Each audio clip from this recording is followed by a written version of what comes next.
10-Minute Jazz Lesson Podcast, episode 146.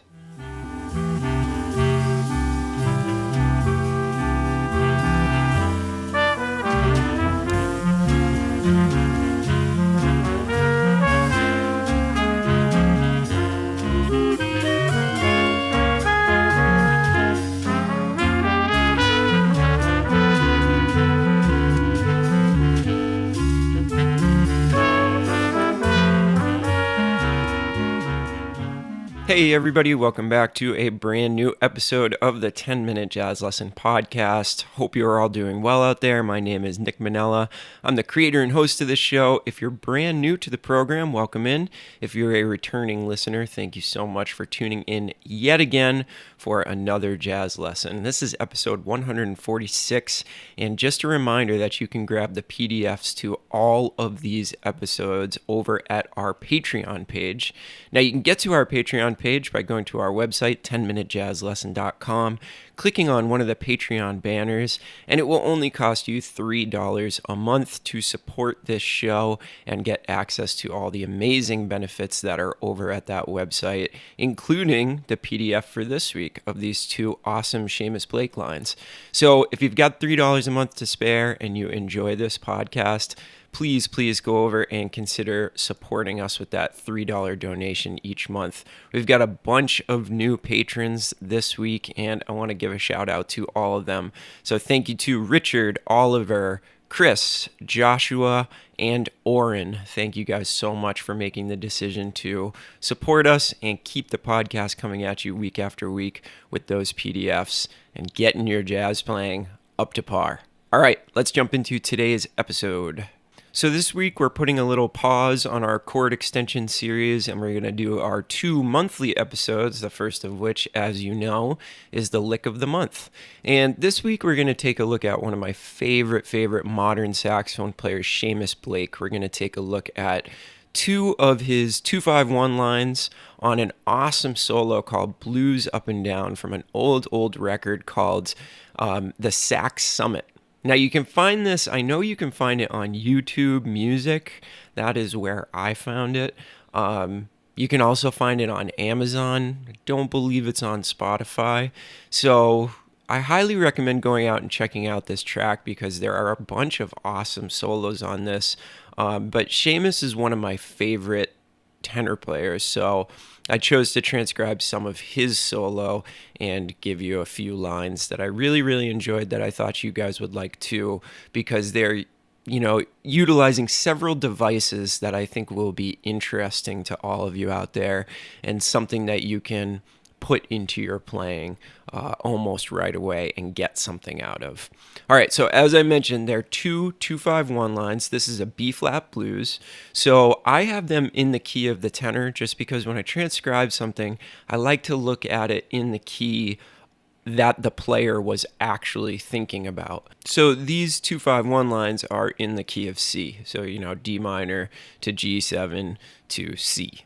All right, so let's jump into the first one. Make sure you've got your PDF in front of you, and let's start ripping it apart a little bit. First thing I'm going to do is play through the entire line for you at a very slow tempo so you can hear what's going on, and then we will break it down. So let's check out how the first one sounds.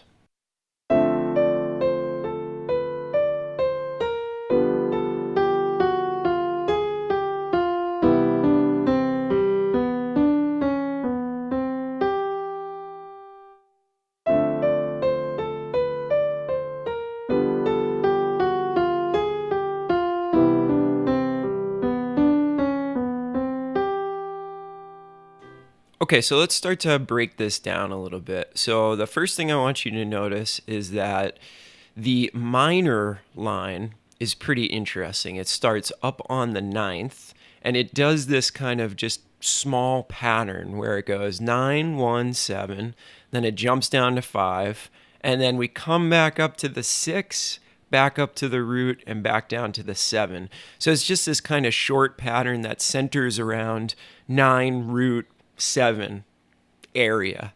But I'm not as concerned about the minor line as I usually am about the dominant line. But here's what the minor line sounds like on its own.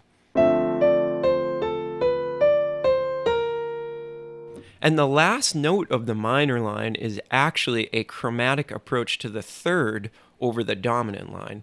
Now, I think that the dominant line is where it gets really, really interesting, and that's what I'm really taking from this. So he starts by playing this really cool bebop line from the third. And I said bebop line, but what I meant to say was bebop scale. So he comes down from the third, goes 3, 9, 1, and then he does the bebop scale thing, major 7 to dominant 7. So that sounds like... And that is like a classic line utilizing the bebop scale. Then he does something really interesting where he jumps back up, but he jumps back up to the flat 9. Now, this is interesting because usually we like to use either the flat 9 or the natural 9, but Shamus is kind of showing us that it's actually okay to use both in the same measure, especially if we're using a lot of chromaticism. That's a great way to be able to kind of use whatever notes you want. So he jumps back up from the 7 and goes to the flat 9. So the entire dominant line sounds like this. And you could hear it's not offensive. He's not saying like, okay, this is a dominant 7 flat 9, or this is a dominant 7 natural 9. He's just freely using both. Again, he frames it with a lot of this chromaticism so it doesn't come across as, oh, okay, he's like doing something wrong. Now, the major line is a really great one to study as well, because the first half of the major line is super simple. It's 3, 2, 1, and then he jumps down to 5. It's the second half of that major line, the resolution, that I want to look at, because the second half of that measure is basically one big enclosure of the root. So if you look at beat 3 of the major line, he's playing major 7 up to 9, flat 9, back to major 7 to 1. So what he's really doing is he's surrounding that 1 on all sides. So he's going a half step below, then he's jumping up to a whole step above, coming down to a half step above, going back to a half step below, and really surrounding that C that he plays on the downbeat of the next measure. So it sounds like this. You can hear that's very, very clearly what we call an enclosure. So if you put that with the first half of the measure,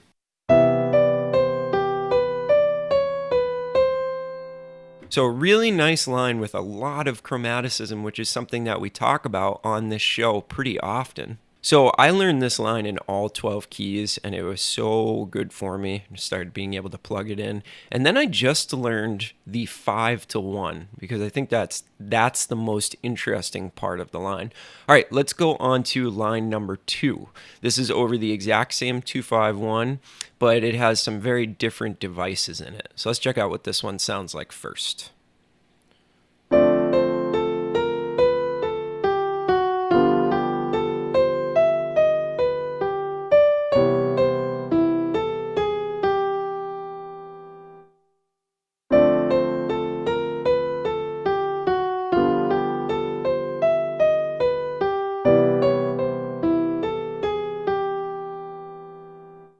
Okay, so I'm going to go ahead and make a couple of assumptions here. And, you know, when we assume anything, the old saying is it makes an ass out of you and me. But I'm going to go ahead and do it anyways.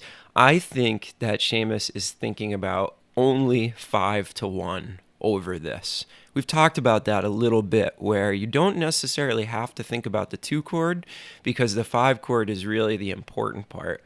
So let me tell you about why I think he's only thinking 5 to 1. The entire 2 measures before it resolves seems to me like it's all over G7.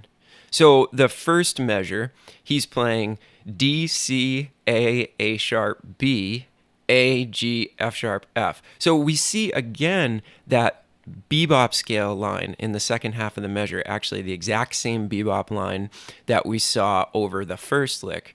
But to me, here's what I'm thinking. He plays a B on beat 3 of the first measure, and he surrounds it by playing D, C, A sharp, B. That's another enclosure. So to me, this is screaming G7 only it's being played over a D minor 7 chord.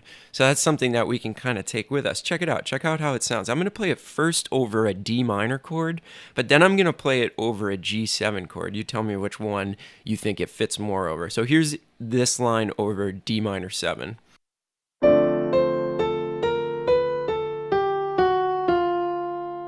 Now let's check out what it sounds like over a G7 underneath it.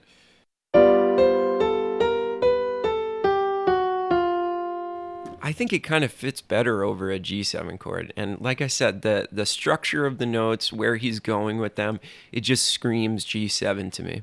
All right, now the second measure is super interesting what he's doing here. So he comes up from the 7, he goes 7, 1, 9, then he jumps up to the natural 11, jumps all the way up to the 13, and then he comes down a G augmented triad. So D sharp to B to G, sharp 5 to 3 to 1. This makes a really interesting sound. I love that sound. I love the sound of the augmented 5 chord. We talked about that in last week's lick of the month. We went over augmented. This is a perfect example of somebody using it in real life. So the interesting thing here is that he's actually playing a minor triad off of the 9th, A, C, E, and then he's coming down D sharp, B, G, the augmented 1 triad.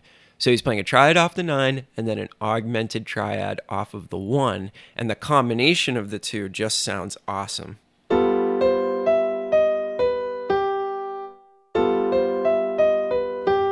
A really, really awesome sound that's leading us very, very heavily towards the 1 chord.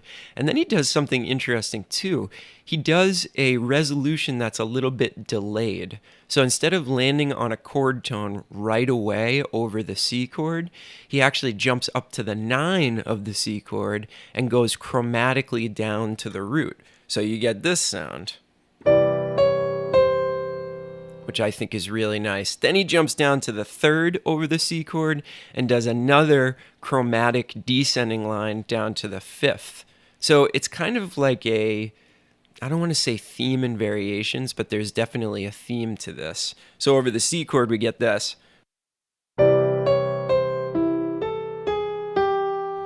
Again, a lot of chromaticism. Shamus is really a master of using chromaticism and really does it in a very modern way with his own voice.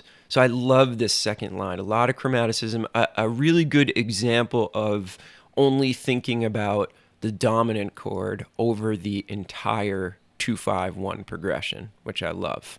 So hopefully this was beneficial for you. If you grab the PDF, the thing that I suggest you do is you take it and you start learning it in all 12 keys. Then you start plugging it in over some tunes and just get the feel of these lines happening, get your ears wrapped around them. Another thing that I would definitely do that I highly suggest is learn to sing these before you actually play them. I think that is just a great method, because then you've got the sound in your ears for sure before you ever actually put these on your instrument, which is really, really important. You have to understand them orally before you can understand them on your instrument. Okay, so if you have any questions, make sure you shoot me an email, 10minutejazzlesson@gmail.com. I'd love to talk about these. Let's start a discussion on this in the 10-Minute Jazz Lesson Community Facebook group. We've had a lot of activity over there in the past couple weeks, and I love some of the stuff that we're talking about. So if you're not a member, go over and join up today. Okay, we'll see you next week with some brand new episodes. Have a great weekend, everybody, and we'll talk to you soon. Bye.